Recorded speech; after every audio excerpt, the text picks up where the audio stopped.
नमस्कार, सह्याद्री रक्षक न्यूज मध्ये मी सर्वांचं स्वागत करतो। महाराष्ट्रातील सर्वात मोठा जनावरांचा बाजार हा सांगोलमध्ये भरतो। जर्सी गाय, खिलार व म्हैस हे दूध देणारे प्राणी, त्याचबरोबर शेळ्या, मेंढ्या या सुद्धा या बाजारामध्ये विक्री केल्या जातात। परंतु जर्सी गाय, म्हैस आणि खिलारांचा बाजार हा व्यवस्थित अगदी दावणतेचे असते आणि व्यवस्थित त्याची खरेदी विक्री होते। त्याचबरोबर मात्र शेळ्या, मेंढ्यांच्या बाजारामध्ये शिस्त पूर्णपणे मोडकळीत आलेली आहे।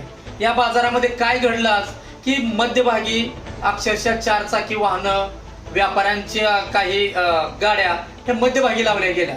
परंतु त्याच मार्केट कमिटीमध्ये जो बाजार तिथं मार्केटमध्ये भरतो, आसपासचे पाठीमागं भिंतीपर्यंतची जागा ही रिकामी होती, 1.5 ते 2 एकर, आणि आतमध्ये असा बाजार कोंडलेला होता। त्यामुळं त्या बाजारातून शेतकऱ्यांच्या काही शेळ्या, मेंढ्या चोरीला गेल्या। त्याचबरोबर या बाजारामध्ये लोकांना खरेदी विक्री सुद्धा करता येत नव्हती। त्यामुळे शेतकरी वर्ग चिडलेला होता। जर पुढच्या बाजारापर्यंत ही शिस्त जर व्यवस्थित नाही झाली तर निश्चितपणे जन आक्रोश आंदोलन झाल्याशिवाय राहणार नाही। प्रत्यक्ष तुम्ही हा बाजार कसा भरलाय तो।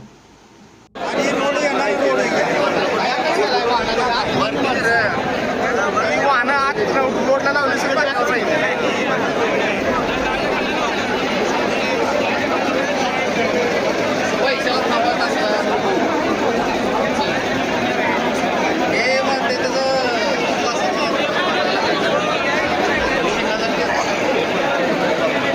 भरलेले असलेले असते, वाहनं बी आडवी लावलेले असते। वाहनं पण परिस्थिती काय बाजारातली आज? आज सत्रामुळे वाहनं गर्दी राहते ना, असं होतंय वाहनामुळे बाजार चालला।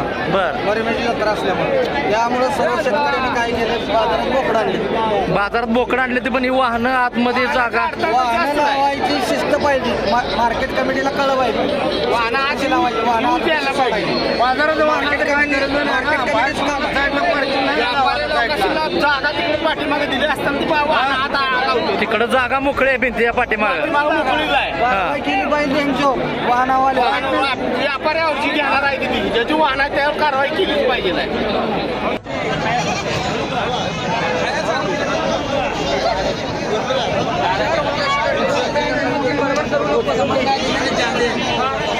आताच्या नंतर नाही बघा बोलला